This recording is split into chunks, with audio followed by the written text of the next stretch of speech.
Aku selalu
Haleluya. Puji Tuhan, suatu pujian yang sungguh indah yang menyadarkan kita bahwa hidup kita inilah kasih karunia Tuhan. Oleh kasih karunia Tuhan kita diselamatkan, oleh kasih karunia Tuhan kita dibenarkan, dan sungguh-sungguh kasih karunia Tuhan menyertai kita, sehingga kita selalu menemukan kasih karunia demi kasih karunia Tuhan untuk boleh selalu menolong kita. Puji Tuhan. Dan tiba saatnya kita akan berikan persembahan kita kepada Tuhan. Sebelum kita berikan persembahan kita datang kepada Tuhan, kita berdoa. Haleluya. Kami mengucap syukur kepada-Mu Bapa kami di dalam surga, karena kasih-Mu yang besar, kebaikan-Mu yang nyata sepanjang minggu ini. Kami boleh melihat penyertaan Tuhan yang ajaib, kami boleh merasakan tangan Tuhan menolong kami, menuntun kami. Dan hari ini kami boleh ada di tempat ini, memuji, menyembah Engkau, mempersembahkan ucapan-ucapan bibir kami yang memuliakan Engkau, puji-pujian kami Tuhan. Dan kami membawa persembahan kami yang kerinduan hati kami berkenan kepada Tuhan, dan kami percaya kasih-Mu nyata memberkati kami Tuhan. Terima kasih Bapa. Dalam nama Tuhan Yesus kami berdoa dan bersyukur. Kami berikan persembahan kami. Haleluya. Amin. Tangkap pujian kita, Ebenezer. Kita berikan persembahan kita.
Sampai sekarang Tuhan masih berfirman kepada kita.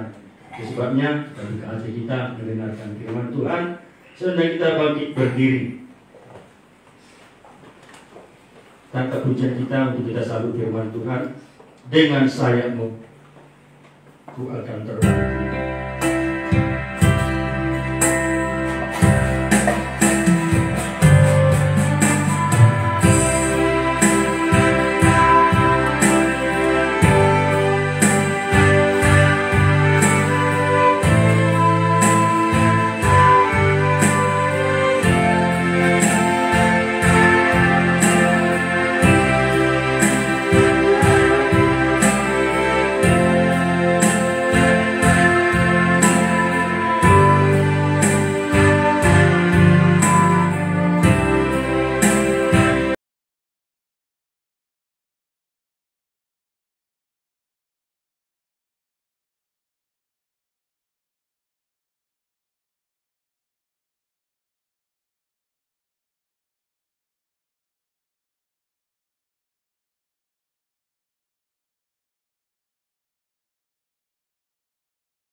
dalam setiap jalan kami. Keajaiban demi keajaiban kami melihat perjalanan ini, karena Engkau yang ajaib selalu ada di dalam hidup kami Tuhan. Kami bersyukur pada siang hari ini sukacita yang Kau berikan bagi kami, sukacita besar dari sorga bagi kami. Dan kami bersyukur firman-Mu akan kami terima, bahkan perjamuan kudus yang Engkau sediakan bagi kami Tuhan, untuk membuat keajaiban itu terus berjalan di dalam hidup kami, sampai oleh keajaiban-Mu Engkau mengubah kami dari manusia daging menjadi manusia rohani ya Tuhan. Ini harapan kami dan ini kerinduan kami Tuhan Yesus. Ubahlah kami, bentuklah kami, kerjakanlah hidup kami Tuhan oleh kuasa firman-Mu. Tidak ada bagi kami kemampuan untuk berubah, tapi Roh-Mu dan firman-Mu yang sanggup mengubahkan kami. Kami bersyukur Bapa, dan kami sadar kuasa kegelapan tidak senang ketika kami mendengarkan firman-Mu, dan kami harus berjuang, kami harus bertindak untuk menolak segala kuasa kegelapan roh jahat yang mempengaruhi hati dan pikiran kami. Kami tolak kuasanya di dalam nama Tuhan Yesus Kristus. Kuasa iblis kami usir keluar, pergi oleh kuasa darah Yesus. Malaikat memagari kami dari luar sampai ke ruangan ini. Damai sejahtera bagi kami sekalian. Terpujilah nama-Mu, dalam nama Yesus kami berdoa. Haleluya, amin. Jangan duduk dulu saudara, kasih salam satu sama lain. Katakan Ebenezer. Temu ke belakang sebelum duduk kita semua salaman. Katakan Ebenezer. Ebenezer. Semua kita belajar saudara-saudara, supaya belajar kita memberkati dengan perkataan kita, memberkati orang lain. Semua ke belakang katakan Ebenezer. Haleluya, puji Tuhan. Iya. Kita belajar saudara-saudara. Kadang begini, untuk mengatakan yang benar banyak kali pikiran kita. Nanti kalau aku bilang begini, jangan-jangan begini. Untuk melakukan dosa, nggak banyak kita pikir. Pokoknya ngatos saja. Ya, kasih salam semua. Salam semua saudara-saudara Ebenezer. Nanti pulangnya kita Philadelphia. Kali ini sebelum dengar firman, Ebenezer dulu saudara-saudara sekalian. Ya, memberkati teman-teman kita. Ya, puji Tuhan. Karena ada begini, saya saksi sedikit dulu sebutan haleluya, masih SMP saya. Waduh, begitu saya bilang haleluya, pikiran saya begini, kalau sebut haleluya diejek orang aku. Kalau aku marah-marahi orang, misalnya aku bilang maaf kata hewan, nggak pikir saya. Saya bilang ya tuh hewan nggak pikir, tapi kalau berkata yang baik saya pikir jangan-jangan nanti begini, jangan-jangan begitu. Nah itu kita tolak itu saudara-saudara. Kadang berkata benar itu banyak kali pikiran kita, banyak kali menghalangi kita. Berkata dosa, gak peduli kita, ngocos saja saudara-saudara. Nah hari ini ke depan kita belajar memberkati, kita datang karena ibadah kita namanya pertemuan. Pertemuan ibadah. Jangan hanya datang kita tidak bertemu satu dengan yang lain, tapi kita usahakan kita bertemu. Saudara-saudara, Tuhan memberkati kita. Sebelum menyampaikan firman, kembali sama-sama kita sebutkan dulu Ebenezer. 1, 2, 3. Ebenezer. Sampai sekarang Tuhan menolong kita. Amin. Saudara-saudara ya. Tema kita masih tema perjuangan ibadah. Saudara-saudara, kita masuk di bulan April. Saya masih selalu berdoa untuk tema yang baru saudara-saudara. Ya, tapi Tuhan masih menekankan bagi saya, meyakinkan kepada saya untuk perjuangan. Di bulan Maret kita belajar tentang perjuangan. Mulai dari perjuangan jasmani. Saudara harus berjuang untuk hidup layak di bumi ini. Itu terus kita gumuli. Dan kita selalu berdoa, Tuhan buat kami layak di bumi ini. Tentu dengan kerja keras, yang sekolah, yang kerja. Semua kita harus berjuang. Sudah nggak ada bagi kita untuk malas-malas, untuk terus kita berjuang. Karena di dunia ini waktu kita sangat singkat, saudara-saudara. Dan puji Tuhan saya melihat saudara juga semua ya berjuang dengan bagus. Baik anak-anak kita yang sekolah, yang kerja, kita orang tua selalu kita lihat kalau mumpung ada kesempatan saya harus bekerja supaya hidup saya layak. Sudah. Lalu ada lagi perjuangan yang kedua adalah perjuangan rohani, ya. Perjuangan rohani supaya apa, saudara-saudara? Supaya kita layak di surga. Hidup di dunia sangat singkat sekali. Ya, setelah kita akhiri dunia ini ada kepastian bagi kita untuk masuk di dalam kerajaan surga. Jadi ini saudara-saudara, secara jasmani keajaiban. Kalau kita berjuang pasti ada keajaiban. Ya, orang dunia bilang setiap kita kerja pasti ada hasilnya, pasti ada hasilnya. Bagi kita, setiap kita berjuang pasti ada mujizat. Dari yang nggak mampu kita, tiba-tiba dikasih Tuhan kemampuan. Skill kita nggak seberapa, Tuhan kasih talenta, dan terus itu. Keajaiban secara jasmani. Modal kita nggak seberapa, kasih Tuhan mujizat sehingga kita bisa hidup layak, saudara-saudara. Nah, secara rohani lagi keajaiban, ya. Sejak dari lahir sudah kita baca kemarin, sejak lahir, sejak kandungan kita dibuat Tuhan keajaiban dalam hidup kita. Makanya jangan pernah berhenti berkata, aduh, nggak ajaib. Kita ajaib. Sejak dari kita lahir sampai akhir hidup kita, nanti kita terangkat dari manusia daging ini sampai manusia rohani. Keajaiban, saudara-saudara. Makanya jangan berhenti mengatakan keajaiban Tuhan. Keajaiban selalu di dalam hidup kita. Nah, kemarin sudah kita pelajari tentang keajaiban, saudara-saudara. Nanti ada di ini tema kita, saudara-saudara, ya, perjuangan ibadah untuk mengalami keajaiban. Saudara bisa, karena kenapa saya masukkan di YouTube, di Facebook, coba ini corong yang paling bagus untuk menyampaikan firman. Ya, kita nggak bisa ngomong secara pribadi. Saya periksa baik di YouTube, saudara bisa ditonton di YouTube GPT, saudara di Skyr begitu ya, dikasih jempol, saudara bisa ngikuti ya di YouTube. Di Facebook juga ada Facebook GPT. Karena zaman dulu begini, pendeta kami Pangaribuan masih belum ada begini. Dia bawa mic toa dulu, baterainya baterai basah. Jadi ada pengerja dibilang, ini hujan di kampung ini, hujan. Si pendeta bilang, ayo cepat pasang toa itu di pohon sana, katanya. Itu biasanya digantungkan di pohon sana itu toa ini, halo kata dulu. Si pengerja bilang, amang rodo dan barang harus kalah amang rodo tu kebaktian. Apa kata pendeta itu? Dan penting pinggol nei dohita penting, katanya. Pinggol nei artinya kalau dia didengar firman, biar dia di rumahnya. Ada khotbah begini, ada khotbah pinggol nei do penting dihita. Datanglah siapa ini tadi, menaikkanlah tuanya tadi biar hujan-hujan. Betul juga, saudara-saudara. Di kampung cerita, terubah cerita nih panditai, terubah panditai. Pinggolnya itu, jadi saya ini berjuang, saya saudara-saudara, baik beli paket, beli apa, kadang-kadang paket saya hampir sedikit, nah saya batasi, saudara-saudara. Ya, kenapa? Karena inilah corong kita menyampaikan firman, saudara-saudara. Ya memang kita keluar dana, tapi kalau dulu pendeta yang saya bilang itu tadi, sebelum dia berangkat dicas dulu akinya, ada aki lah namanya itu ya, dicas, bawa ini saudara-saudara. Ya sudah hujan, namanya belum ada gereja di rumahnya. Halo, roha muda kedongan, tapi gijo barita nauli, roha muda. Datang si rodo udah nama pinggol nei dohita, lo mai mana jauh pinggol. Jadi saya juga begitu. Jadi saudara bisa diikuti di YouTube, saudara kasih jempol, saudara ikuti, dan sudah saya melihat hampir berapa itu Erik yang sekalinya itu itu, ya sulit saya mengatakan bahasa Inggris itu, saudara-saudara. Ya, jadi saudara ikuti dan saudara kasih jempol baik di Facebook dan sebagainya, saudara-saudara. Dan banyak yang komen juga kepada saya di Facebook, seringkali juga di komen, terima kasih berkatnya, terima kasih firmannya.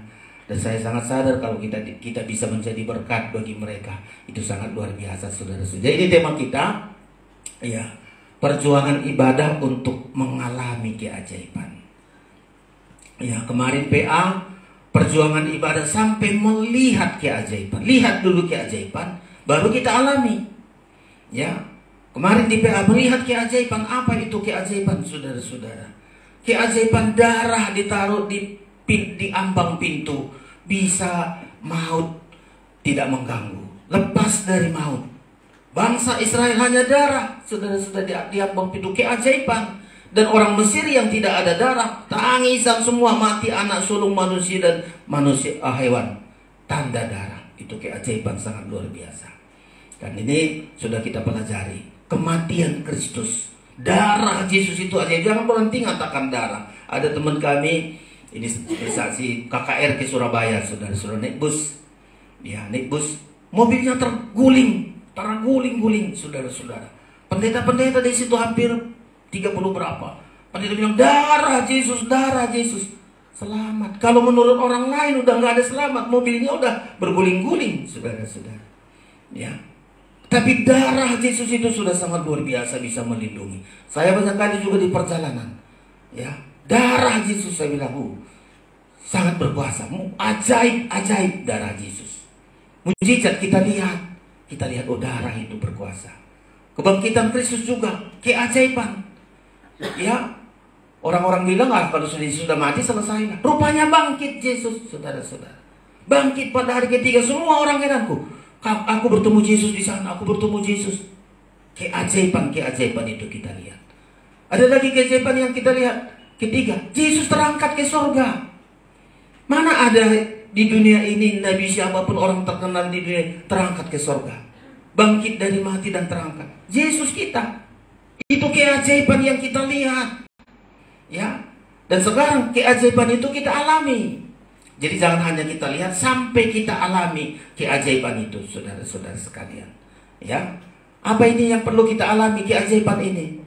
Pertama, saudara-saudara, kita harus lahir 2 kali. Itu ajaib. Untuk masuk surga nggak cukup sekali lahir. Orang dunia sekali aja lahir. Kita untuk bisa masuk kerajaan surga, kita alami keajaiban yang pertama. Apa itu? Lahir 2 kali. Ya, makanya seorang pengajar di Israel heran ketika Tuhan mengatakan kau harus lahir 2 kali. Kalau kau nggak lahir 2 kali, kau nggak bisa masuk kerajaan surga. Loh, kok bisa begitu? Ya, jadi kalau kita mau melihat keajaiban, pertama lahir dulu kita, mengalami kelahiran 2 kali. Apa itu lahir kita di bumi ini? Ya, kelahiran di bumi ini hanya untuk layak di bumi. Jadi kalau saudara lahir dari orang tua kita, itu hanya layak di bumi, belum layak di surga. Ya, nggak ada ibu kita mengatakan, kau lahirkanlah kau langsung masuk surga. Enggak. Lahir di bumi ini hanya untuk di bumi. Baru lahir kedua kali.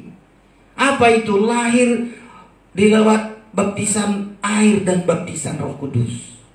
Barulah ada mujizat ini kita alami, langsunglah ada kalimat dari surga. Inilah anak yang kukasihi. Jadi tema yang kedua, coba dikasih keterangannya, ada bagian yang kedua di situ.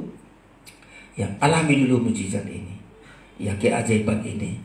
Ya, yaitu keajaiban untuk seperti Kristus dibaptis. Saudara-saudara, baptisan di situ seperti Kristus dibaptis. Kalau kita belum dibaptis seperti Kristus, enggak lahir kita, belum lahir kita menjadi anak-anak Allah, belum diakui, walaupun kita mengaku Bapa. Tuhan bilang, kapan kau lahir? Ya, nah ini saudara-saudara keajaiban kelahiran kembali seperti Kristus. Nah ini anak-anak kita semua yang sudah dibaptis. Coba kita baca dulu ayatnya, saudara-saudara. Kelahiran ini harus kita alami, saudara-saudara. Ya, yang belum dibaptis, belajar saudara-saudara untuk dibaptis. Ya, Yohanes pasal yang ketiga. Harus lahir. Kalau kita nggak lahir, nggak mengalami keajaiban apapun, saudara-saudara. Apalagi kalau baptisannya nggak sungguh-sungguh, mujizat pertama ini nggak dinikmati, mujizat terus-menerus nggak akan dialami. Makanya mujizat pertama ini, keajaiban pertama ini harus dialami. Yohanes pasal yang ketiga. Nanti Pak Mangunsong membaca mulai ayat yang ketiga, silakan. Ayat 3, iya.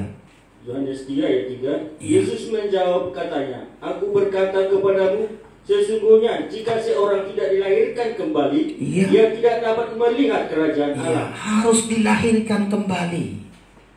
Nah inilah, kalau nggak dilahirkan kembali nggak bisa melihat aja, nggak. Ya, apalagi untuk masuk. Harus dilahirkan kembali. Apa katanya ini? Silakan. Kata Nikodemus kepadanya, bagaimanakah mungkin seorang dilahirkan kalau ia sudah tua?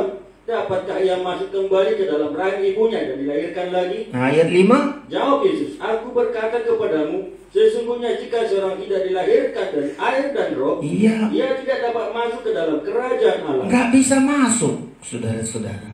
Gak bisa masuk. Gak bisa menikmati keajaiban. Kerajaan surga itu bicara mengenai keajaiban. Kalau nggak benar-benar baptisannya, nggak melihat dan nggak masuk, nggak melihat keajaiban dan tidak menikmati keajaiban, ya, tidak kemasuk dalam kerajaan Allah. Terus ayat 6. Apa yang dilahirkan dari daging adalah daging, Dan apa yang dilahirkan dari roh adalah roh. Iya. Jadi saudara-saudara mari, ya, keajaiban pertama yang kita alami adalah baptisan air. Seperti Kristus, gambarnya itu, coba. Seperti Kristus dibaptis. Kenapa sih Kristus dibaptis? Ada orang bilang, nggak usah. Ada ajaran yang aneh-aneh sekarang, saudara-saudara. Bayi kalau nggak cepat-cepat dibaptis masuk neraka, katanya. Coba. Makanya begitu bayi lahir, segera dibaptis. Supaya apa? Bayi kan berdosa. Ini teologi yang hebat-hebat sekarang. Manusia kan lahir. Begitu dia lahir, ada lahir dosa dari orang tuanya. Jadi supaya segera dia selamat, nanti kalau siapa mati masuk neraka, segera dibaptis. Nah, salah, saudara-saudara. Dibaptis harus setelah percaya. Bayi bagi Alkitab seperti Tuhan Yesus nggak dibaptis waktu bayi, tapi diserahkan di bait Allah. Diserahkan. Tapi sekarang banyak orang-orang pandai mengatakan, cepat-cepat dibaptis supaya nanti kalau mati dia nggak neraka. Bayi tidak dibaptis. Bayi diserahkan. Diserahkan kepada Tuhan, didoakan, diserahkan. Nanti seperti Tuhan Yesus setelah dia dewasa, dia meminta untuk dibaptis. Coba kita baca pasal Injil Matius pasal yang ketiga. Ya, jadi saudara harus menikmati keajaiban pertama ini dulu. Ya, mengalami keajaiban yaitu lahir kembali. Ya, lahir kembali. Matius pasal yang ketiga. Ya, Matius pasal yang ketiga kita baca saudara-saudara. Ayat 13. Silakan. Demikian, maka datanglah Yesus dari Galilea ke Yordan kepada Yohanes untuk dibaptis olehnya. Terus? Tetapi Yohanes mencegah dia, katanya, akulah yang perlu dibaptis olehmu, dan engkau yang datang kepadaku. Lalu Yesus menjawab, katanya kepadanya, biarlah hal itu terjadi. Iya. Karena demikianlah sepatutnya kita menggenapkan seluruh kehendak Allah. Iya. Dan Yohanes pun menurutinya. Ayat 16. Sesudah dibaptis, Yesus segera keluar dari air, dan pada waktu itu juga langit terbuka, dan ia melihat roh Allah seperti burung merpati turun ke atasnya. Terus? Lalu terdengarlah suara dari sorga yang mengatakan, Iya. inilah anakku yang kukasihi, kepadanya lah aku berkenan. Jadi ketika Yesus dibaptis, langit terbuka. Ini kan ajaib, saudara-saudara. Langit terbuka. Ya. Sesudah dibaptis, Yesus segera keluar dari air. Dan pada waktu itu juga langit terbuka dan melihat roh Allah. Ini keajaiban. Ya, jadi saudara-saudara, awal keajaiban yang kita alami adalah ketika kita dibaptis seperti Tuhan Yesus dibaptis. Ya, jadi saudara-saudara bersyukur yang sudah dibaptis, selalu katakan, Tuhan, kulihat langit terbuka. Lalu ada perkataan dari sorga. Berkata ayat 17, lalu terdengarlah suara dari sorga. Coba, suara dari sorga ini pengakuan dari Tuhan. Ya, apa katanya suara dari sorga ini? Inilah anakku yang kukasihi, kepadanya lah aku berkenan. Sudah, kalau kita jadi anak Tuhan, pasti kita lihat keajaiban demi keajaiban. Kalau kita jujur saja, saudara-saudara, kitalah mungkin orang-orang tua, kalau kami dari orang tua, dari mama saya, bapak saya, tahun 77 kalau tidak salah ya, tahun 77 dibaptis, saudara-saudara, saya masih SMP. Ya, begitu dibaptis, orang kembar di kampung, saudara-saudara. Bapak saya perhanger di gereja Reformaret zaman itu. Ya, ribut, saudara-saudara, begini. Tapi kami melihat keajaiban, saudara-saudara. Ya, dulu bapak saya, kalau saya bersaksi begini tidak pula sombong, saudara-saudara. Bapak saya tukang merokok, saudara-saudara. Ditahankannya nggak ada SPP kami, yang penting isapnya ada. Ini mama saya, saudara-saudara. Ada isapnya, ada dulu pusuk namanya ya. Jadi belum beli sigaret waktu itu. Itu mahal dibeli.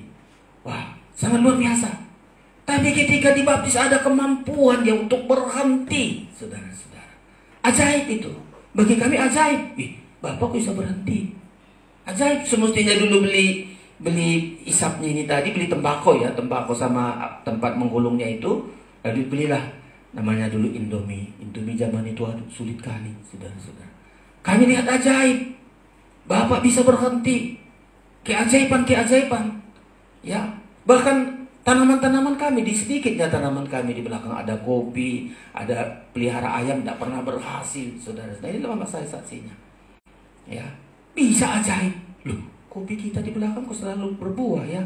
Setiap hari Senin, hari Selasa, selalu ada yang dijual. Selalu ada yang dijual. Ayamnya makin hebat lagi. Setiap ada perbarita nauli, karena nanti ayam ini persediakan untuk perbarita nauli. Hari Selasa nanti datang itu perbarita nauli, singgah di rumah, makan di situ bisa sampai 2-3 hari. Ajaib, saudara-saudara. Dulu nggak bisa begitu, nggak punya, kami susah. Lama-lama hasil panen kami bisa berhasil. Rumah kami waktu kami tempati dindingnya bambu, ya bambu. Lantainya pun kalau masalah bambu, atapnya lalang, saudara-saudara. Coba. Keajaiban terus jalan, nggak lama bisa berubah, bisa diobat di zaman itu. Kalau di tahun 77 kalau sudah atap rumahnya seng, oh hebat kali, saudara-saudara.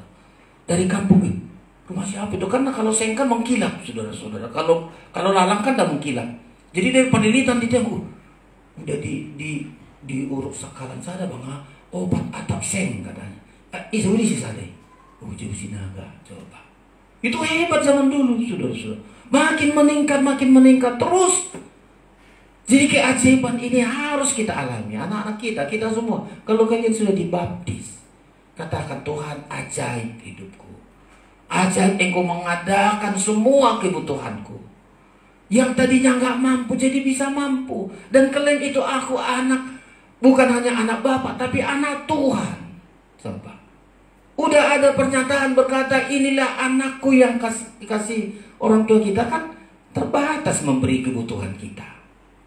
Ya, seperti seringkali saya bilang sama anak-anak, kalau saya bapakmu di dunia ini, ya saya mampu begitu. Tapi kau kan berdoa Bapa yang di sorga. Sama-sama kita. Ini saya ajarin selalu anak-anak sejak kecil. Udah berdoa kau, bilang Bapa yang di sorga minta ini. Tuhan kan. Dan terus ada keajaiban. Kalau saya bersaksi bukan sombong, nggak, pengalaman. Firman saya sampaikan apa yang saya alami, bukan teori, pengalaman ini. Saya supaya saudara juga yakin. Keterbatasan kita mungkin terbatas, saudara-saudara. Aduh, pendidikan saya terbatas. Semua terbatas. Katakan banyak di Alkitab kita orang terbatas. Saudara-saudara, dan orang terbatas itu ketika dia lahir menjadi anak Tuhan, diobat Tuhan, keterbatasan itu sampai nggak bisa dibatasi oleh siapapun. Inilah keajaiban, saudara-saudara. Dan kita lihat orang-orang yang di Alkitab kita, mereka yang sudah dibaptis seperti Tuhan Yesus dibaptis. Petrus terbatas, hanya nelayan. Nelayan nggak berdosa, tapi Tuhan ingin katakan, kalau engkau punya Bapa di sorga, engkau akan diangkat. Bukan hanya gitu-gitu saja hidupmu.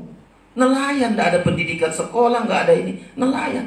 Tapi Tuhan ingin mengatakan keajaiban itu pasti terjadi dalam hidupnya. Petrus begitu dilihat keajaiban, menebarkan jala dari nggak punya sampai bisa punya ikan banyak. Lalu ditinggalkan jalannya. Sampai Tuhan katakan, aku mengubah engkau bukan hanya penjala ikan, tapi penjala manusia. Keajaiban. Ya. Dari mana Petrus bisa lakukan itu? Dari keajaiban. Makanya kita bilang keterbatasan kita, kalau kita sebagai anak Tuhan, kalau kita adalah anak-anak yang sudah dibaptis lahir 2 kali. Unggul kali kita lahir 2 kali, saudara-saudara. Lahir dari mama kita. Setelah itu kita lahir dari air dan roh. Itu unggul. Itu pasti hebat. Ya, pasti kita bilang hebat, aku lahir 2 kali. Ya. Lahir 2 kali, saudara-saudara. Selalu dibilang Alkitab ini begini, kalau kita lahir 2 kali, mati 1 kali. Ya, mati 1 kali. Ya, kalau dipanggil Tuhan kita mati, setelah itu bangkit. Tapi berbeda kalau kita lahir 1 kali, matinya 2 kali. Makanya kita pilih, saudara-saudara. Kalau kita lahir 1 kali, hanya dari mama kita 2 kali matinya. Kapan itu? Mati, dia dikubur. Setelah itu dibangkitkan lagi untuk mati selama-lamanya, maut selama-lamanya. 2 kali matinya. Jadi saudara-saudara, bersyukurlah kita yang sudah dibaptis. Kalau kita lahir 2 kali, 1 kali mati, ada juga nggak mati diangkat oleh Tuhan. 1 kali mati, lalu dibangkitkan oleh Tuhan untuk hidup selama-lamanya bersama dengan Tuhan, tidak kepada kematian yang kekal, saudara-saudara. Ya, jadi kita imani itu. Kalau saya diakui sebagai anak Tuhan, pasti katakan, Tuhan, hidupku ajaib. Hidupku ajaib. Ya. Tuhan pasti rencanakan hidupku ajaib. Apalagi aku sudah lahir diakui sebagai anak Allah, anak-anak Tuhan. Ya. Makanya kita jaga, jangan sembarangan kita. Kalau anak-anak daging ini ya memang daging, saudara-saudara, suka-sukanya mau ini, mau itu, ya namanya daging. Yang diutamakan adalah daging. Tapi kalau kita anak Allah, apa yang kita utamakan? Gimana supaya hidupku tidak mengecewakan Tuhan? Kalau kita anak mama kita kan kita jaga ini, jangan aku mengecewakan sama bapakku, jangan mengecewakan aku sama mamaku. Dia sudah lahirkan aku berdarah-darah, dibesarkan aku, diperjuangkan. Jangan sampai mengecewakan anak-anak. Dengar ini, selalu ambil keputusan. Mama saya sudah melahirkan saya, disekolahkan sampai ada aku hari ini. Jangan sampai aku mengecewakan. Jangan sampai aku menyakiti hati orang tuaku. Ya, jangan sampai orang tua saya sakit hati karena sikapku. Karena nggak ada untungnya. Coba kalau orang tua kita sakit hati, oh kita yang rugi, saudara-saudara. Rugi kita. Ya, kalau sempat orang tua mengatakan sesuatu kepada kita yang nggak benar, oh itu susah hidup kita. Kalau sempat orang tua kita mengatakan, homa japurut mau saliling-liling. Kalau nggak dicabut betul-betul japurut, saudara-saudara. Kalau sempat orang tua kita kata, manodang oli portivion. Kalau nggak dicabut, ngeri kita, biar kita kaya, biar apa, betul itu. Jangan sampai orang tua kita mengecewa kepada kita, mengatakan hal sesuatu kepada kita. Seharusnya orang tua kita sampai akhir hidupnya selalu kata-kata berkat yang ada bagi kita. Makanya kita berjuang, saudara-saudara. Ya, orang tua kita sudah melahirkan kita. Ya, dan berdarah-darah dia melahirkan kita. Udah lahir kita, dia mungkin gak bisa makan. Yang penting bagaimana anak saya ini minum susu. Dia gak pernah mungkin makan sederhana, susu dikasih, pakaian dikasih, uang sekolah. Udah yang penting anakku sekolah, biar aku gak apa-apa, udahlah sekolah anakku. Itu perjuangan orang tua. Tapi ketika kita berhasil kan, seringkali lupa diri kita. Enggak, kewajibannya hanya itu. Ya, karena kata-kata ini sama seperti Tuhan. Coba kalau kita bilang Tuhan, kewajiban Tuhan memberkati aku. Kalau dia nggak berkati, berhenti dari Tuhan. Kita anak-anak bisa mendengar banyak begitu. Ya, bapak saya nyekolahkan saya. Kalau nggak saya ya berhenti jadi bapak. So, ada orang bilang begitu. Kalau mama saya nggak mau bapak saya udah jangan jadi mama. Menyakitkan hati loh, saudara-saudara. Ya, sampai ada kulihat banyak sekali begitu dia berhasil, orang tuanya terus pedih orang tuanya. Bisa dibaca itu, dicari si Esau memberikan orang tuanya, mulai dari menikah terus pedih hati orang tuanya di luar. Aduh, hidupnya susah loh, saudara-saudara. Karena sudah berdarah-darah. Ya. Tapi coba kalau orang tua kita hormati, kata Alkitab. Kita bahagia, kita beruntung, kita diberkati. Ya, Esau, dua istrinya selalu memedihkan hati orang tuanya. Susah, saudara-saudara. Coba dicari si Petrus tadi, coba dicari ayat itu. Ya, makanya saudara-saudara, kalau kita mau lihat keajaiban ini, hormati dulu orang tua.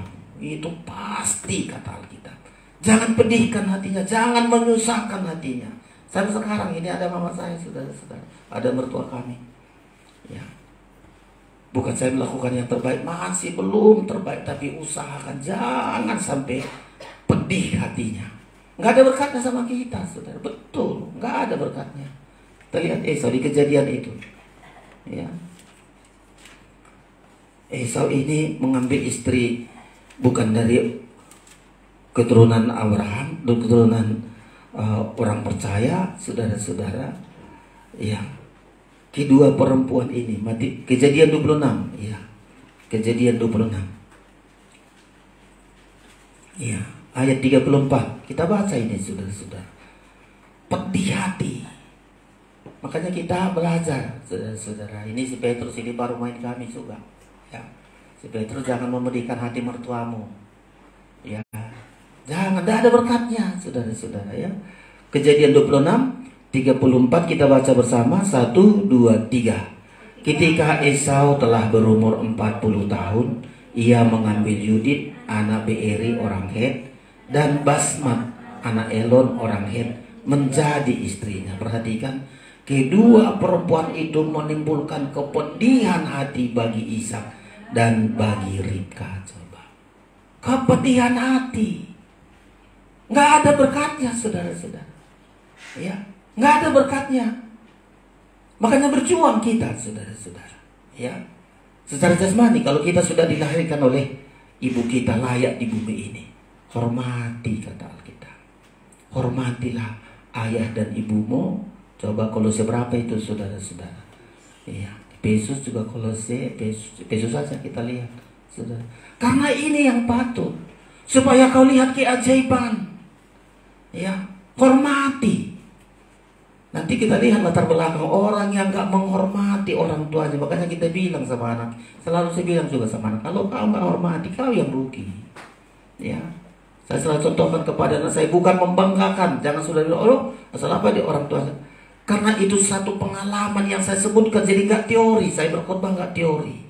Saya praktek dulu, saya praktek. Dan sudah saya lihat, ya, hormati.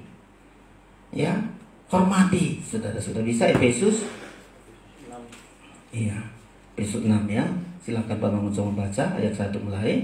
Demikian, hai anak-anak, taatilah orang tuamu di dalam Tuhan, karena haruslah demikian. Terus, hormatilah ayahmu dan ibumu. Ini adalah satu perintah yang penting, seperti yang nyata dari janji ini, supaya kamu berbahagia dan panjang umur. Ada bahagia panjang umur ini juga ada mujizat-mujizat dalam menjalani hidup ini. Ya, ada mujizat-mujizat. Saya sampai sekarang, saudara-saudara, ya, ini maka saya selalu saya saksikan. Kebanyakan kepada saudara-saudara saya bilang, jangan menyakiti hati mama. Ya, kalau memang nggak punya, jangan pula langsung kita lalu banyak omongan kita. Kita doakan dia panjang umur. Ya, dan berkatnya bagi kita, saudara-saudara. Ya, berkatnya itu bagi kita. Saya hari ini diberkati karena masih ada 2 orang tua. Ya, si Petrus dan si Lia diberkati karena masih ada doa saya. Ya, dan itu membuat kita hidup. Saya sangat butuh sekali saya dilahirkan di bumi ini dengan keajaiban. Ya, lalu yang kedua, lahir kita oleh air dan roh. Lahir kita oleh darahnya Yesus. Ya, Yesus sampai berdarah-darah untuk melahirkan kita. Ya, dia dicambuk, dia mati, keluar darah dari lambungnya. Lahirlah kita, saudara-saudara. Yang kedua, yang penting kita jaga, jangan sampai menyakiti hati Tuhan. Ya, memedihkan hati Tuhan itu sangat berisiko tinggi bagi kita. Kita tengok di zaman Nuh. Kenapa sampai Tuhan mengatakan, ku habisi seluruh manusia ini. Akan ku punahkan semua. Baik hartanya, bahkan semua dunia ini akan ku musnahkan, ku punahkan, kata Tuhan. Kenapa? Karena pedih hati Tuhan. Kalau pedih hati orang tua kita, berkatnya nggak ada. Nggak ada, sudah. Susah kita cari uang, cari ini, gak ada berkatnya. Sungguh, saudara-saudara. Tapi coba kita berikan penghormatan kepada orang tua kita. Saudara bisa lihat pengalaman-pengalaman orang-orang yang gak menghormati orang tuanya. Aduh, ngeri hidupnya, saudara. Ngeri betul. Ya, apalagi sampai memedihkan hati orang tua dengan perkataan, dengan perbuatan, tindakan kita. Gak ada berkatnya. Biar uang banyak, biar hartanya hebat, gak ada bahagianya. Gak ada bahagianya, saudara-saudara. Nah sekarang kalau Tuhan yang sudah melahirkan kita, kita menjadi anak-anak Tuhan. Tapi kita pedihkan juga hatinya. Di pasal yang ke-11, Pak Mangusomi, ya 11. Ya, bukan di pasal yang ke-11, pasal yang ke-6.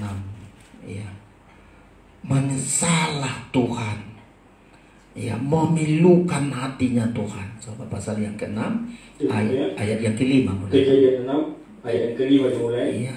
Ketika dilihat Tuhan bahwa kejahatan manusia besar di bumi, Iya. dan bahwa segala kecenderungan hatinya selalu membuahkan kejahatan semata-mata, Iya. maka menyesallah Tuhan bahwa Ia telah menjadikan manusia di bumi, dan hal itu memilukan hatinya. Menyesal Tuhan. Coba.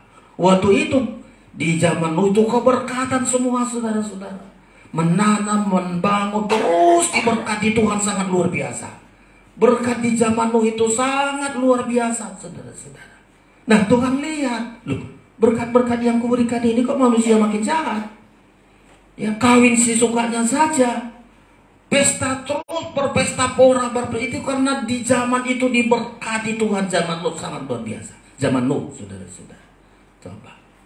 Ketika diberkati oleh Tuhan, Tuhan menyesal. Menyesal kalilah aku memberkati orang ini. Ya, kenapa? Karena ketika diberkati hatinya cenderung berbuat jahat. Ya, hatinya selalu membuahkan kejahatan. Ini hebat saudara-saudara. Makin makmur nanti manusia ini, kejahatan makin bertambah-tambah. Ya, kalau manusia dihimpit penderitaan, ya, gak bertambah kejahatan. Tapi begitu diberkati, segala kelimpahan diberkati Tuhan, sama kayak Sodom Gomora. Diberkati Tuhan seperti tamannya Tuhan itu Sodom Gomora. Tapi manusia jahat di dalamnya, nggak memuliakan Tuhan. Nah ini di zaman ini saudara-saudara, menyesallah Tuhan. Coba kalau orang tua kita sampai menyesal kepada kita. Coba sampai kita, aduh menyesal kali aku anakku ini bandel, jahat. Coba, nggak ada berkatnya saudara-saudara. Ya, menyesal Tuhan. Karena umat itu sudah diberkati oleh Tuhan. Dan Ia telah menjadikan manusia di bumi. Hal itu memilukan hati Tuhan. Ayat 7. Berfirmanlah Tuhan, ya. Aku akan menghapuskan manusia yang telah Kuciptakan itu dari muka bumi. Iya. Baik manusia maupun hewan dan binatang-binatang melata dan burung-burung di udara. Terus? Sebab aku menyesal bahwa aku telah menjadikan mereka. Aku sudah menyesal. Jadi mari saudara-saudara, ya, keajaiban pertama ini penting kita nikmati. Jangan membuat hati Tuhan menyesal. Jangan membuat hati orang tua pedih. Ya, baru kita lihat keajaiban. Ya, banyak saudara-saudara. Nanti kita lihat itu di keluarga-keluarga. Ya, ada keluarga itu sederhana kali, tapi bahagia hidupnya. Tapi perlakuannya terhadap orang tua sangat istimewa. Bisa kita tengok secara jasmani, oh iya ya, mana kok bahagia, sederhana saja, penghasilannya sederhana rumah, tapi bahagia. Suami istri, anak-anak, mana sih rahasianya? Oh, dia menghormati orang tuanya. Ya, dia menghormati Tuhan. Coba kita lihat Nuh yang menghormati Tuhan. Tuhan katakan, ayo bangun bahtera. Dia taat saudara-saudara. Ya, dia taat, dikerahkan segalanya. Kita lihat Nuh itu mulai dari dia suami istri akor, menantunya akor, sama-sama damai sejahtera, kerja bersama-sama, 3 anaknya tambah menantunya. Dari mana? Karena dia masing-masing anak dan mantu gak memilukan hati orang tua, gak memilukan hati Tuhan. Bisa terbangun bahtera sehebat begitu, saudara-saudara. Apa yang ingin saya pesankan di bagian yang pertama ini? Kalau kita mau mengalami mujizat, keajaiban, hormati orang tua kita. Jangan sampai pilu hatinya, menyesal hatinya. Hormati, taat sama orang tua. Sama seperti kepada Tuhan, taat sama Tuhan, hormati Tuhan. Kita lihat keajaiban, kebahagiaan itu menjadi bagian kita. Panjang umur, kalimat panjang umur ini bukan hanya di bumi ini, di Alkitab kita sampai hidup bahagia selama-lamanya sampai masuk surga. Inilah mujizat, keajaiban yang pertama yang harus kita alami. Lahir, bukan hanya lahir dari ibu kita, lahir 2 kali. Lahir dari daging, dari orang tua kita. lahir dari Allah melewat baptisan, saudara-saudara sekalian. Ini keajaiban yang pertama. Nah, setelah kita lahir nggak cukup, saudara-saudara. Lihat lagi keajaiban yang kedua, ada gambar yang kedua. Ya, setelah kita lahir, kita lewati keajaiban terus, keajaiban di dalam hidup kita. Nggak berhenti di situ, saudara-saudara. Keajaiban yang kedua adalah pertumbuhan rohani. Nah, kita seringkali nggak bertumbuh dari dulu gitu-gitu aja. Ya, kita nggak bertumbuh. Hari ini dikuduskan, besok jatuh lagi ke kubangan. Hari ini dikuduskan, besok makan muntah lagi, terus bolak-balik. Nggak pernah berubah karakternya, nggak ada berubah sikapnya, terus bolak-balik. Nggak mau bertumbuh. Ya, kita harus bertumbuh, saudara-saudara. Bertumbuh ke arah Dia. Jangan bertumbuh ke arah lain, bertumbuh ke arah Kristus. Ini pertumbuhan rohani. Pertumbuhan rohani itu adalah kita bertumbuh ke arah Kristus. Nah, jangan bertumbuh ke arah perbuatan dosa. Bertumbuh tapi berkembang dosanya. Dulu berbuat dosa, terus berbuat dosa, makin jahat, makin cemar. Nah, ini salah, saudara-saudara. Pertumbuhan yang setelah kita lihat mujizat, kita mengalami pertumbuhan keajaiban, bertumbuh ke arah Kristus. Coba dibaca Efesus pasal yang kelima. Pak Bangsa, ini dan yang kita rindukan, Tuhan, bahwa aku bertumbuh ke arah Kristus sampai menyerupai Kristus. Ya, ini pertumbuhan keajaiban yang kedua yang harus kita miliki, saudara-saudara. Ya, Efesus pasal 4. Ya, Efesus pasal yang keempat ayat yang ke-15. Efesus pasal 4. Pak Mangunsong silakan. Demikian. Ya. Tetapi dengan teguh berpegang kepada kebenaran, di dalam kasih kita bertumbuh di dalam segala hal ke arah Dia, Kristus yang adalah kepala. Bertumbuh di dalam segala hal ke arah Dia. Pertumbuhan ke arah Kristus, saudara-saudara. Karena ada juga manusia bertumbuh makin besar, makin jahat. Dulu anak-anak masih senang kita. Aduh, anak saya ini anak terus suka kita. Mulai makin besar, nggak ingat lagi menghormati kita. Udah nggak pulang lagi ke rumah. Pulang juga suka-sukanya. Kita suruh sesuatu sakit hati. Nah, ini pertumbuhan bagus ini, saudara-saudara. Pertumbuhan yang bagus adalah bertumbuh ke arah Dia. Coba dicarikan nanti ayatnya. Yohanes atau Tuhan Yesus makin besar, makin disukai orang. Coba dicari ayatnya itu. Nah, mestinya begitu kita. Secara jasmani, makin besar anak kita, makin senang kita. Salah kalau sudah makin dewasa, makin tak senang sama orang tua. Makin sikapnya makin gak petikan orang tua, gak pulang-pulang ke rumah. Gak kasih kabar. Ya, harusnya pulang sekolah, gak pulang-pulang. Nah, ini pertumbuhan yang negatif, pertumbuhan yang gak baik, saudara-saudara. Makin besar, ini kalau nggak salah Yohanes ya, makin besar, makin disukai. Ya, bisa si Petrus. Dulu ini sudah jadi bapak-bapak ini nggak ingat lagi ayat. Dulu masih belum jadi calon bapak-bapak ingat ayat, nggak tahu. Kita pikirkan bayinya lah, kurasa mau kapan ini lahir bayi. Mestinya dulu Petrus mana ayatnya? Oh, ini cepat dia. Lukas. Ini kurasa sudah banyak kali pikirannya ini. Mikirkan beli popok lah, beli keranjang-keranjangnya lah. Nah, ini jangan gitu ya. Lukas, coba. Iya. Lukas 2 ayat 52. Coba Pak Mangunsong, silakan. Demikian, dan Yesus makin bertambah besar. Iya. Dan bertambah hikmatnya. Iya. Dan besarnya. Dan makin dikasih oleh Allah dan manusia. Nah, inilah pertumbuhan ke arah Yesus kita. Kita bertumbuh ke arah Yesus. Supaya apa? Makin besar bertambah hikmatnya, jangan makin besar bertambah bodohnya. Dulu masih belum hebat-hebat bisa, nah cuci ini, nyapu ini, mau belum besar, melawan, saudara-saudara. Semestinya makin bertambah besar, bertambah hikmatnya dan besarnya, dan makin dikasihani oleh Allah dan manusia. Inilah yang kita minta. Pertumbuhan rohani ke arahnya Yesus. Ya. Nah, kalau kita pertumbuhan tidak beres, itu tadi saya bilang, banyak loh saudara-saudara, bapaknya stroke bukan karena ada sakitnya hebat-hebat.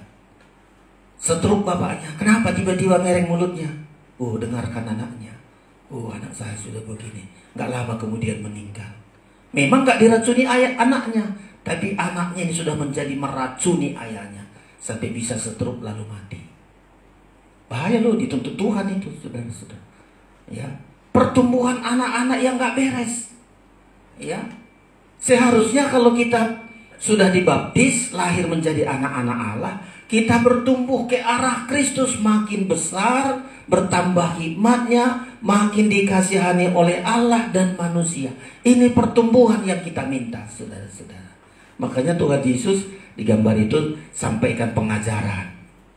Ya, Tuhan ajar mereka. Ya, bagi kita supaya kita bertumbuh, tuh di gambar itu tadi, ya, supaya kita bertumbuh, saudara-saudara, ada firman pengajaran di pasal 4 ini di Efesus tadi, supaya kita bertumbuh, ada hamba-hamba Tuhan. Ada 5 jabatan, saudara-saudara, harus kita hormati. 5 jabatan di pasal 4 itu supaya kita bertumbuh. Ya, 5 jabatan rohani, hamba-hamba Tuhan yang kita hormati, kita hargai, supaya ada pertumbuhan di dalam hidup kita, saudara-saudara sekalian. Ya, pasal yang keempat itu tadi, ayat yang ke-11, silakan Pak Mongsom. Demikian, Iya. dan ialah yang memberikan baik rasul-rasul maupun nabi-nabi, Iya. baik pemberita-pemberita Injil maupun gembala-gembala dan pengajar-pengajar, Terus, untuk memperlengkapi orang-orang kudus bagi pekerjaan pelayanan, bagi pembangunan tubuh Kristus. 13 sama-sama kita baca, 1, 2, 3. Sampai kita semua telah mencapai kesatuan iman dan pengetahuan yang benar tentang anak Allah, kedewasaan penuh dan tingkat pertumbuhan yang sesuai dengan kepenuhan Kristus. Jadi kita sekarang ini, saudara-saudara, memiliki keajaiban yang kedua, bertumbuh ke arah Dia. Supaya apa? Nah, kita seperti Kristus punya hikmat. Ya, punya hikmat, tadi ayat sudah kita baca. Ya, sampai kita dikasih Allah dan manusia. Berjuang kita, saudara-saudara. Selalu kita bilang, gimana sih supaya aku bisa menenangkan di hadapan Tuhan. Ya, bisa menenangkan bagi orang di sekitarku, nggak berbuat hal-hal yang menyakitkan. Itu perjuangan kita. Ya, perjuangan ini, saudara-saudara. Coba kalau kita melakukan ke arah Dia, itu keajaiban sangat luar biasa. Ya, kalau Kristus, saudara-saudara, hebatnya keajaiban Kristus luar biasa itu, saudara-saudara.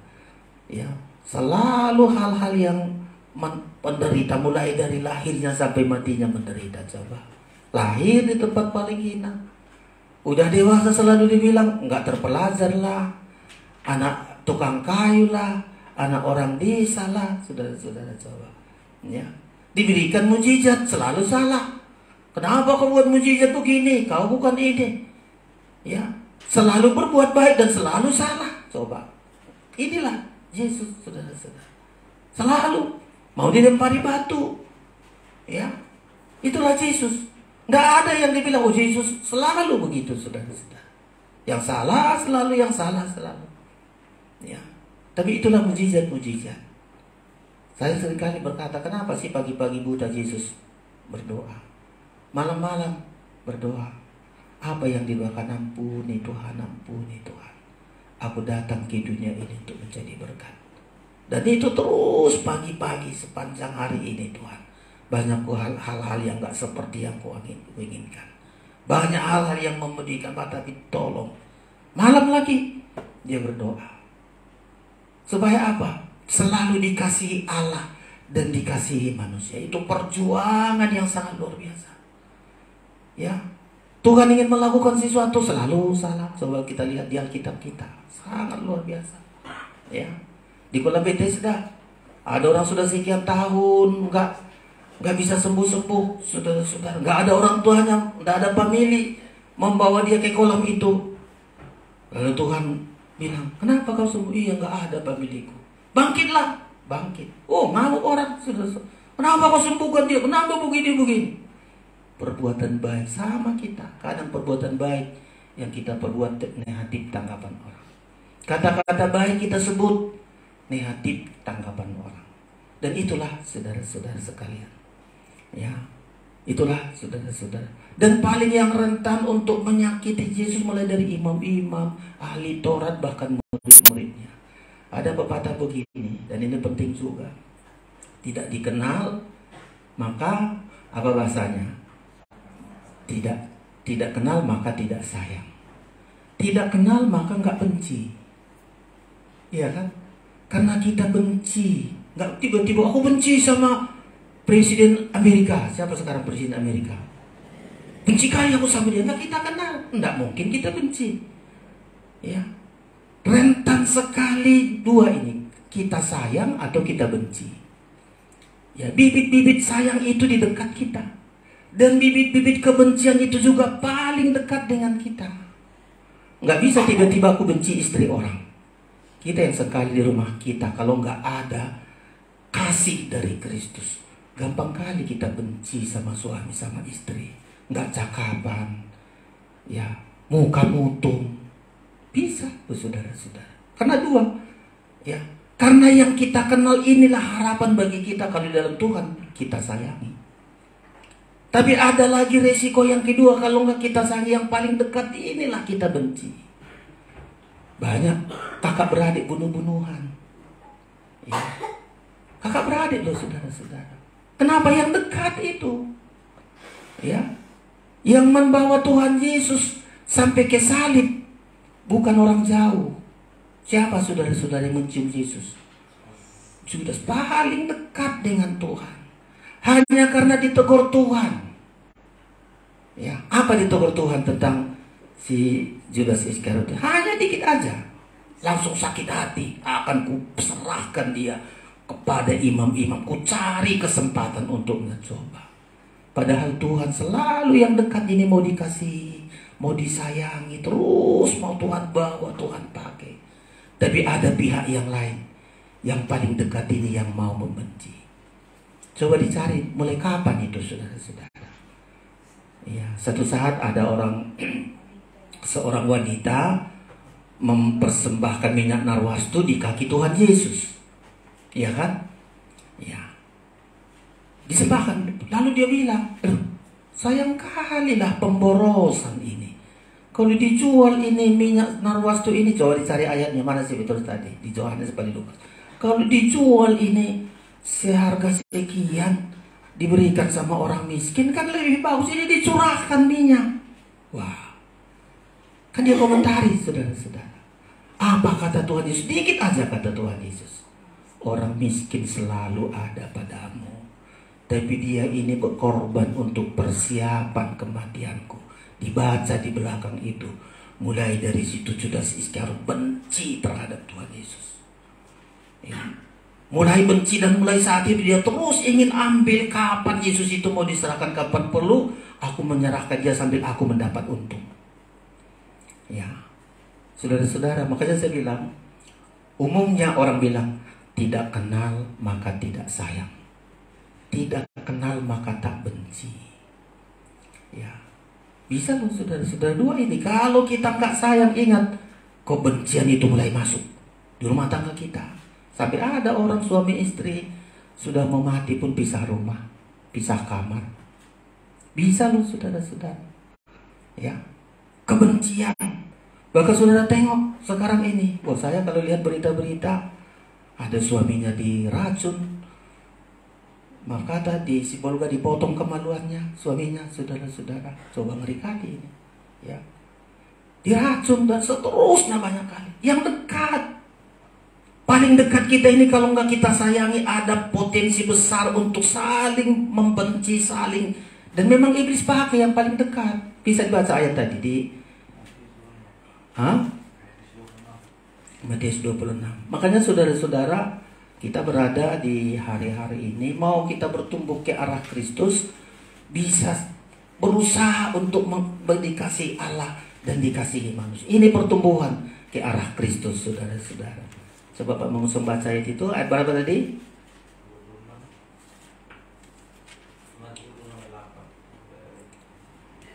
Matius 26. Iya. Coba Pamangun Som.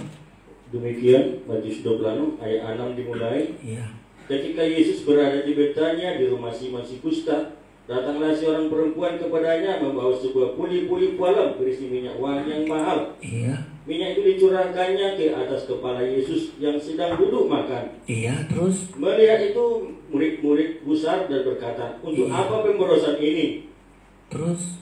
Sebab minyak itu dapat dijual dengan mahal dan uangnya dapat diberikan kepada orang-orang miskin. Terus? Tetapi Yesus mengetahui pikiran mereka, lalu berkata, mengapa kamu menyusahkan perempuan ini? Sebab ia telah melakukan suatu perbuatan yang baik kepadaku. Karena orang-orang miskin selalu ada padamu, tetapi aku tidak akan selalu bersama-sama kamu. Iya, ini di Yohanes, kita lihat Yohanes 12. Iya, Yohanes 12 itu karena langsung mulai dari situ Judas Iskariot ini langsung mulai dia ditegur oleh Tuhan, hanya ditegur dikit loh saudara-saudara. Coba kita ini kadang-kadang gampang tersinggung ini sampai bisa membunuh orang. Apa alasannya? Ada yang tersinggung. Judas Iskariot hanya ditegur itu. 12 itu Pak Bang Song ya, coba. Iya betul. Tetapi Judas Iskariot, coba ayat 4 saja, 12 ayat 4. Demikian, tetapi Judas Iskariot, seorang dari murid-murid Yesus yang akan segera menyerahkan, dia berkata, iya, mengapa minyak narwastu ini tidak dijual 300 dinar dan uangnya diberikan kepada orang-orang miskin? Terus? Hal itu dikatakannya bukan karena ia memperhatikan nasib orang-orang miskin, bukan memperhatikan nasib orang miskin, terus? melainkan karena ia adalah seorang pencuri. Ia sering mengambil uang yang disimpan dalam kas yang dipegangnya. Maka kata Yesus, biarkanlah dia melakukan hal ini mengingat hari penguburanku, karena orang-orang miskin selalu ada padamu, tetapi aku tidak akan selalu ada pada kamu. Iya, nanti saudara baca. Jadi setelah, kalau nggak di Markus juga bisa kita bedakan. Langsung Judas Iskariot loh saudara-saudara. Ya, langsung ambil hati. Mulai dari situ. Coba ini kita cek perbandingan. Nah ini kadang-kadang. Pasal berapa? Oh iya, Matius 26 tadi ya, ayat 14. Ini saudara-saudara. Masih lanjut Pak Bangun Song ya, pasal 26 tadi ya. Karena dari situ Judas Iskariot langsung gak senang hatinya. Ya, ayat berapa? 14. Iya. Iya. Ayat yang ke-14. Coba Pak Bangun Song, 14. Demikian, kemudian pergilah seorang dari ke-12 murid itu yang bernama Judas Iskariot kepada imam-imam kepala. Iya. Ia berkata, apa yang hendak kamu berikan kepadaku supaya aku menyerahkan dia kepada kamu? Terus? Mereka membayar 30 uang perak kepadanya. Iya. Dan mulai saat itu ia mencari kesempatan yang baik untuk menyerahkan Yesus. Coba saudara-saudara, hanya karena ditegur Tuhan, semua murid-murid pun dengar. Ya, ada ini kan perempuan ini persiapan untuk penguburan. Orang miskin selalu ada. Dengar murid semua, tapi salah satu langsung sakit hati. Ya, langsung sakit hati, saudara-saudara. Dia langsung, bukan imam-imam datang, dia kunjungi. Dia datang, gimana? Mau nggak serahkan Yesus? Ya mau, karena orang lain sudah sakit hati sama dia. Mau. Maka kalau gitu, mau kalian bayar berapa? Ini kan ayat ini membilang selalu mencari kesempatan untuk menyerahkan Yesus. Ya, Judas Iskariot bertumbuh bukan ke arah Kristus untuk makin dikasihi Allah dan dikasihi manusia, tapi bertambah, saudara-saudara. Lalu perjamuan suci, ya bersama dengan murid-muridnya. Pas perjamuan suci, ayat membilang iblis berbisik kepada Judas Iskariot. Itu pun seharusnya ditolak, tapi berbisik iblis kepada Judas Iskariot diikuti. Terus diikuti saudara-saudara sampai menyerahkan Yesus. Itu pun menyerahkan Yesus bukan nyata-nyata, diciumnya, salam ya Rabbi. Coba, Yesus bilang, ngeri kalilah kau. Ya, untuk inikah kau datang, temanku? Ya, kita sama-sama di bait Allah. Orang lain bawa pentungan, tidak usah bawa pentungan, tangkap ini aku. Coba. Ya. Jadi mujizat yang kedua, keajaiban yang kedua, kalau kita bertumbuh ke arah Kristus, selalu yang kita pikirkan, gimana aku bisa dikasihi Allah dan dikasihi manusia. Kalau bahasa gimana supaya orang bisa hidupku jadi berkat bagi sesama. jadi berkat bagi Tuhan. Keajaiban itu, saudara-saudara. Terakhir, saudara-saudara, keajaiban yang ketiga, coba gambar terakhir. Ya, keajaiban yang ketiga yang sedang akan kita. Jadi kalau sudah karakter kita bertumbuh ke arah Kristus, udah pasti kita selalu ingin apa yang bisa menyenangkan bagi Kristus, menyenangkan bagi sesama. Kalau nggak menyakiti, nggak bisa menjadi berkat, paling tidak menyakiti. Itu kerinduan kita. Yang terakhir, keajaiban yang ketiga adalah kita keajaiban mempelai. Ini yang harus kita nikmati, saudara-saudara. Keajaiban. Setelah kita lahir 2 kali, kita bertumbuh ke arah Kristus. Selalu yang kita rindukan kalau kita bertumbuh ke arah Kristus, gimana aku bisa menyenangkan Tuhan dan menyenangkan sesama. Dan yang terakhir, keajaiban yang ketiga, sampai kita menjadi mempelai Kristus. Itu puncak dari keajaiban. Manusia bisa mempelainya Tuhan. Itu ajaib. Ya. Sampai kita bisa dipertunangkan menjadi perawan suci. Ini kan pergumulan, saudara-saudara. Ini kerinduan kita. Sampai saya bertunangan dengan Kristus karena hidup saya seperti perawan suci. Murni, lebih dari segalanya. Perawan aja sudah suci. Tapi disebut perawan suci, itu kesucian yang sempurna, saudara-saudara. Ini kerinduan kita, ya, kerinduan kita, dan ini selalu kita rindukan. 2 Korintus pasal yang ke-11. Jadi tidak berhenti kepada keajaiban, berkat-berkat, kesembuhan, itu semuanya sementara saja, saudara-saudara. Tapi keajaiban yang ketiga adalah sampai kita menjadi perawan suci, saudara-saudara, yang dipertunangkan kepada Kristus. Dipertunangkan kepada Kristus. 2 Korintus 11. Silakan Bapak mengusung ayat yang kedua. Demikian, sebab aku cemburu kepada kamu dengan cemburu ilahi. Iya. Karena aku telah mempertunangkan kamu kepada satu laki-laki untuk membawa kamu sebagai perawan suci kepada Kristus. Ini keajaiban yang ketiga. Kita semua diperhadapkan kepada Kristus sebagai mempelai laki-laki surga, dan kita diperhadapkan untuk menjadi perawan suci. Itu artinya kita harus betul-betul disucikan terus menerus sampai kita nanti seperti gadis, 10 gadis, coba gambarnya itu 10 gadis mendengarkan suara mempelai datang, song-songlah dia. Mempelai datang. Ini berita terakhir nanti kita lihat. Menyambut kedatangan Tuhan. Jangan berhenti keajaiban jasmani. Kalau keajaiban berkat-berkat, kaya jadi miskin, iblis pun bisa lakukan. Ya, sakit jadi sembuh, iblis juga bisa lakukan. Tapi yang tidak bisa dilakukan oleh Kristus adalah melahirkan kita kembali menjadi anak-anak Tuhan. Tidak bisa dilakukan oleh iblis. Ya, hanya Tuhan melakukan. Ya, untuk mengubah kita supaya kita bisa menyenangkan Tuhan dan manusia. Keajaiban ini kita alami. Sampai keajaiban itu nanti kita, manusia daging ini, diubah menjadi manusia rohani.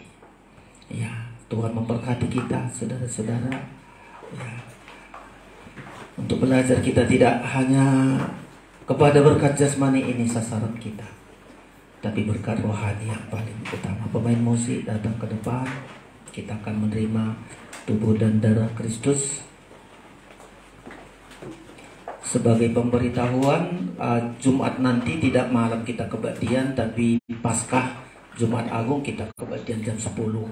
Hari Rabu tetap kebaktian doa, saudara-saudara, tapi hari Jumat kita kebaktian siang, kebaktian pagi, seperti macam begini.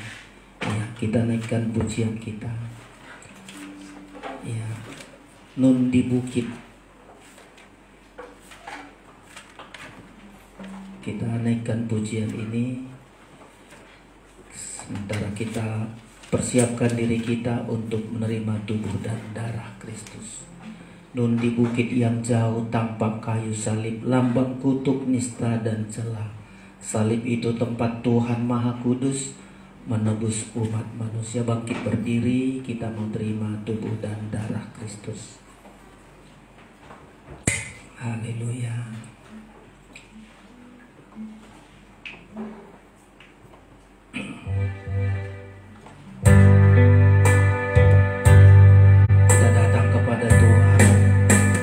dengan darahnya membuat hidup kita berharga.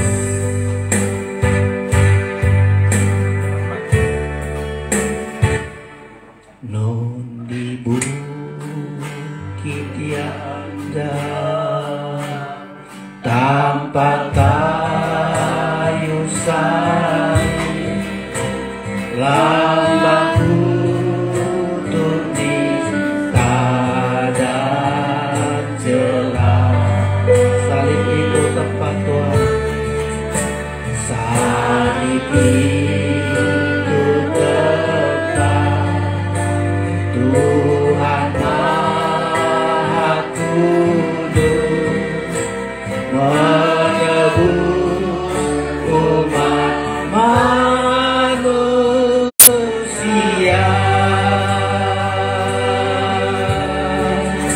Salib itu wujud baru hingga di perasaan aja. Salib itu kurangku, salib itu kurangku,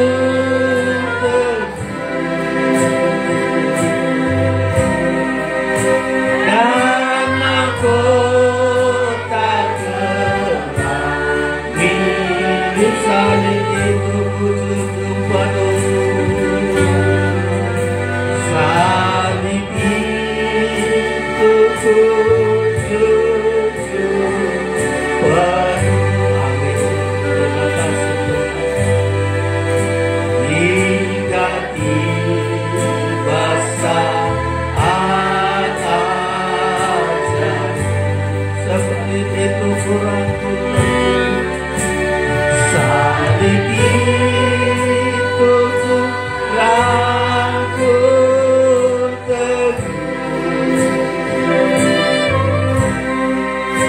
dan mahkota kelam milikku. Setia tetap ikut jalan salib, oh setia tetap ikut jalan salib. Meski diriku dicela, meski diriku dicela, satu saat kelak, haleluya, satu saat kelak ku dibawa pergi ke tempat kemuliaannya. Angkat tanganmu, salib itu, salib itu. Amin. Terima kasih Tuhan. Kami bersama dengan Tuhan menderita bukan karena dosa, menderita di dalam kebenaran.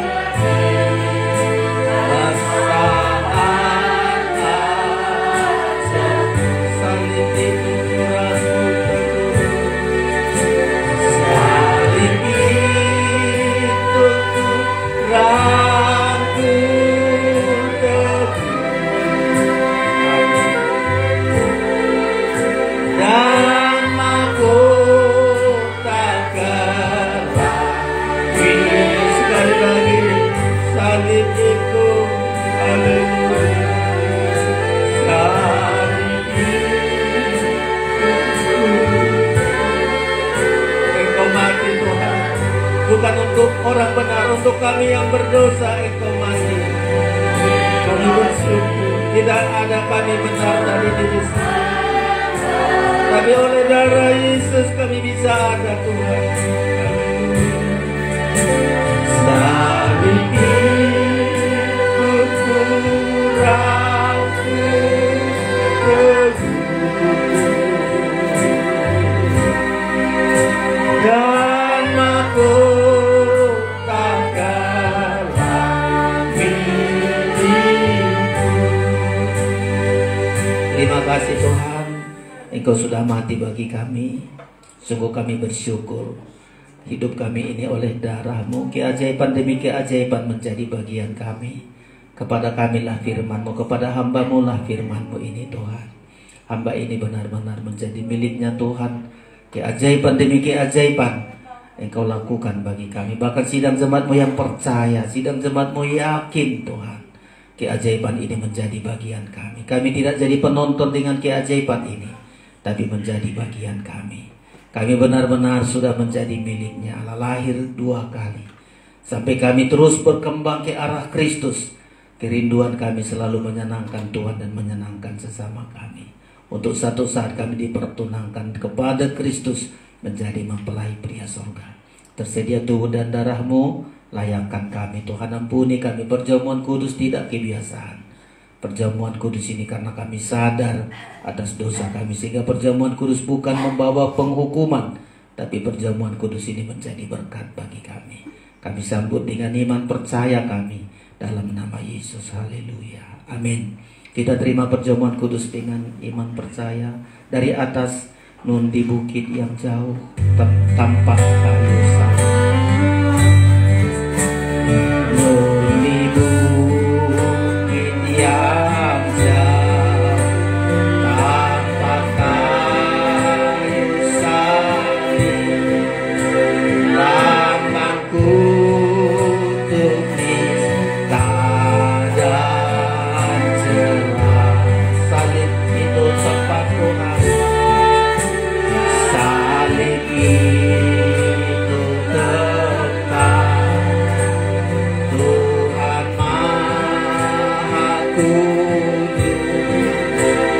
Maha Kudus menebus umat manusia.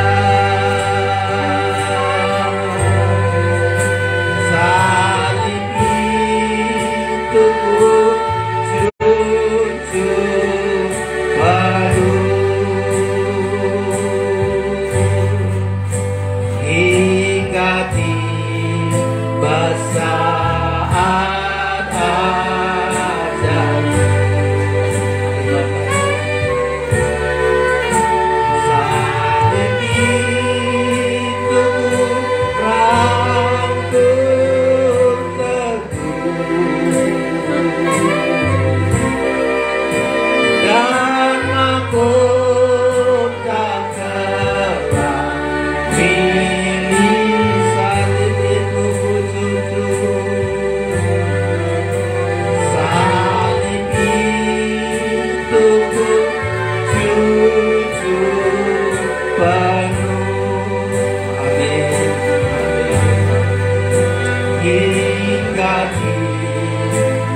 berdiri semua.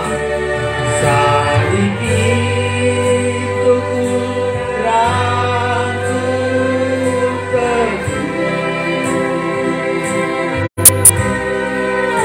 dan mahkota kami. Sekali lagi dengan 5 perkataan kita kepada Tuhan. Salib itu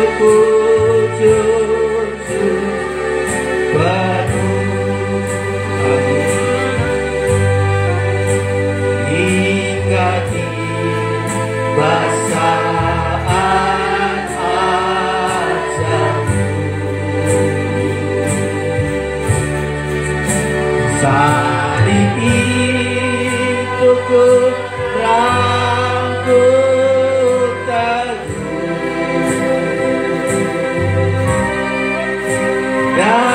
mahkota kami.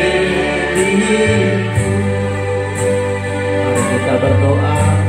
Terima kasih Tuhan, darah Yesus berkuasa bagi kami. Keajaiban demi keajaiban, dari lahir kami hari ini sampai akhir hidup kami, salib itu membuat hidup kami ajaib. Apapun pergumulan kami, pasti kekuatan datang dari Tuhan. Masalah apapun itu terjadi, ada maksudnya Tuhan yang paling terbaik bagi kami.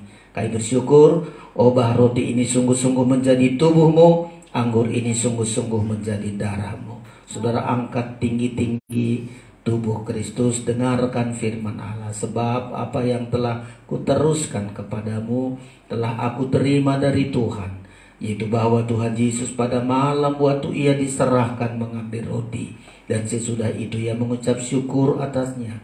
Ia memecah-mecahkannya dan berkata, inilah tubuhku yang diserahkan bagi kamu. Perbuatlah ini menjadi peringatan akan aku. Kita makan bersama dalam nama Tuhan Yesus Kristus.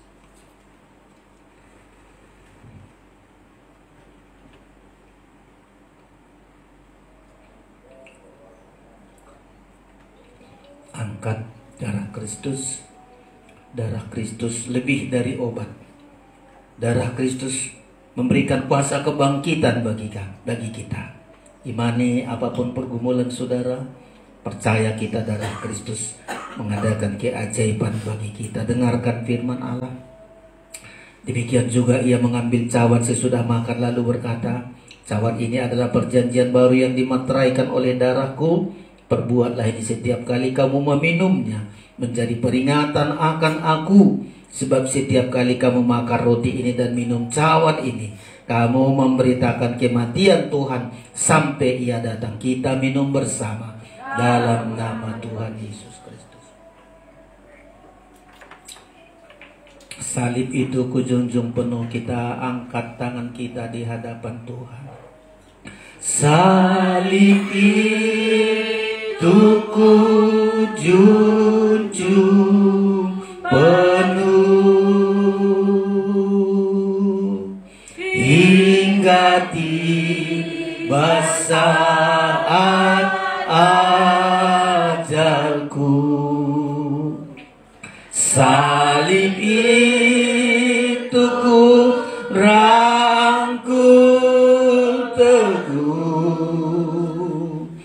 dan mahkota kelak milikku.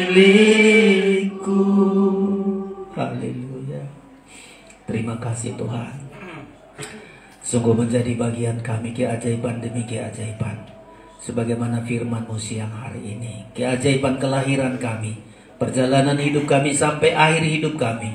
Engkau akan angkat kami dalam kemuliaan-Mu. Firman Tuhan yang hidup menjamin hidup kami.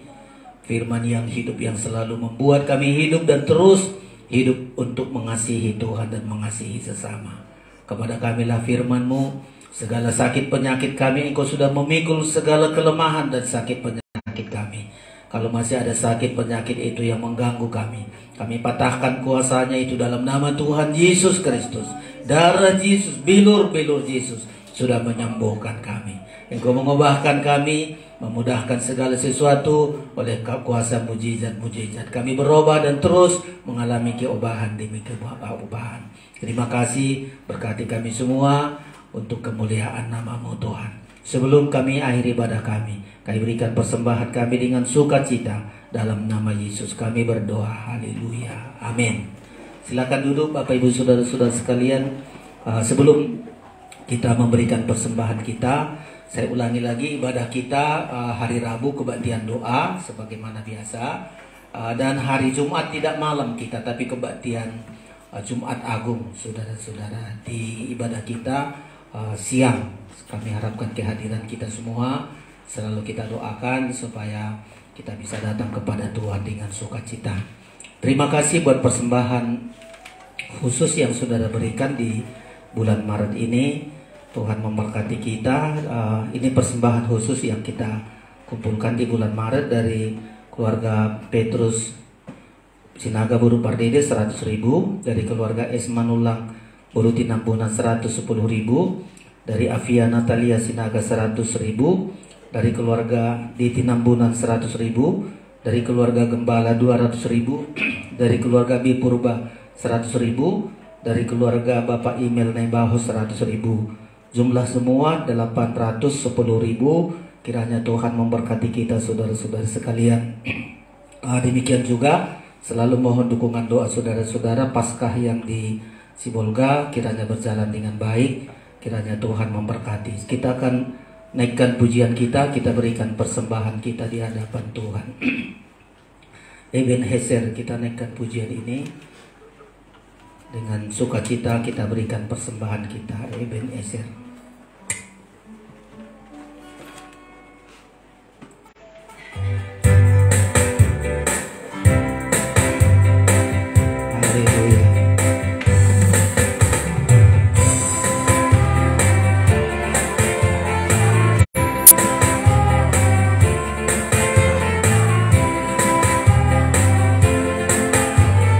Teruslah berseru, teruslah berseru padanya, amin.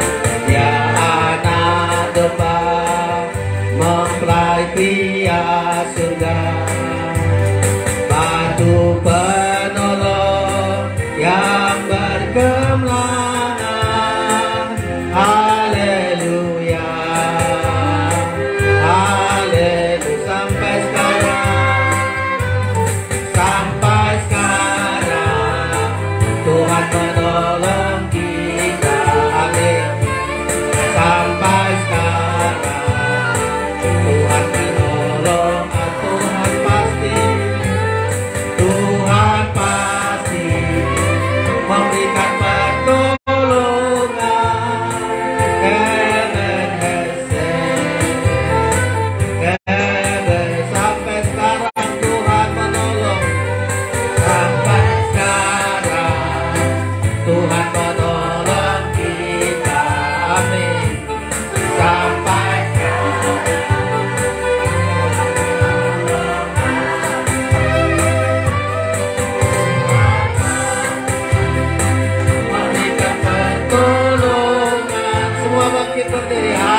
sungguh kami diberkati oleh Tuhan pada siang hari ini. Pertolongan-Mu tepat pada waktunya, tidak pernah terlambat Engkau dalam menolong kami. Engkau ajaib dan kami juga ajaib, sebagaimana firman-Mu siang hari ini. Berkat Tuhan bagi kami mulai jasmani sampai rohani. Bahkan sepanjang minggu ini, jauhkan kami dari mara bahaya, dari tangan-tangan jahat, dari kecelakaan. Perlindungan Tuhan sempurna, baik kami di rumah, di luar rumah, kemanapun kami berada. Penyertaan-Mu bagi kami Tuhan Yesus. Engkau memberkati kami, bahkan ibadah kami di tempat ini selalu berkati kehadiran-Mu, kehadiran firman-Mu yang sangat kami butuhkan ya Tuhan Yesus. Berkati keluarga kami yang belum bertobat, berikan roh pertobatan. Saudara-saudara kami yang tidak hadir, Engkau melihat apapun keadaan mereka. Keluarga Pak Siagian yang tidak pernah lagi datang beribadah, hanya Tuhanlah menjamah mereka, supaya mereka juga berseru kepada-Mu ya Tuhan Yesus.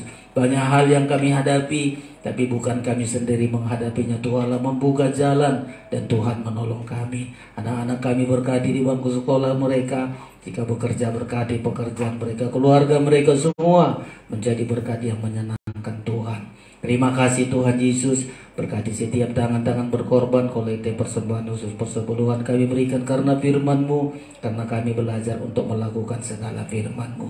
Engkau selalu memberkati dan terus memberkati kami. Bahkan Paskah yang akan dilaksanakan di Sibolga, ini adalah pekerjaan Tuhan dan Tuhan cukupkan semua. Tidak Engkau permalukan kami, karena ini adalah pekerjaan Tuhan dan kami percaya kuasa-Mu sanggup ya Tuhan Yesus. Berkati kami, bahkan juga berdoa buat para hamba-hamba Tuhan, berkati dalam setiap pergumulan mereka.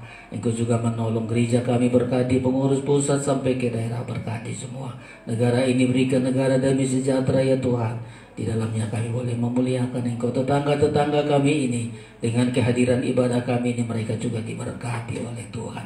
Kami bersyukur Engkau sumber segala berkat, tumpangkan tangan-Mu untuk memberkati kami sekalian. Saudara yang terkasih, terimalah anugerah dan berkat dari Allah Bapa di sorga, kasih sayang dari Tuhan Yesus Kristus, persekutuan Roh Kudus menyertai kita siang hari ini sampai selama-lamanya. Pulanglah dengan damai sejahtera dan sukacita. Di dalam nama Tuhan Yesus, Tuhan dan mempelai pria sorga, kami memuji kebesaran.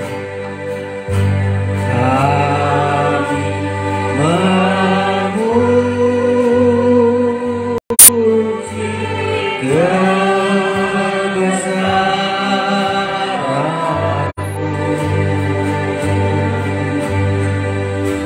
Ajar Tuhan,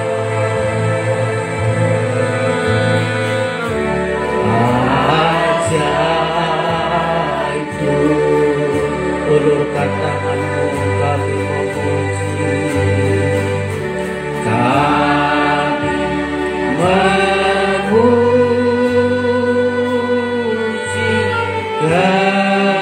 kebesaran-Mu.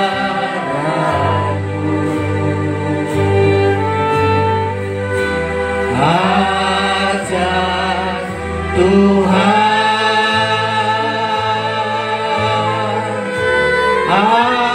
ajar Tuhan. Bersama kita katakan amin. Salaman dengan teman, katakan Philadelphia. Semua salaman, kita sambil memberkati dengan perkataan kita. Teman-teman kita diberkati. Philadelphia, Philadelphia, Philadelphia. Kasih persaudaraan Philadelphia.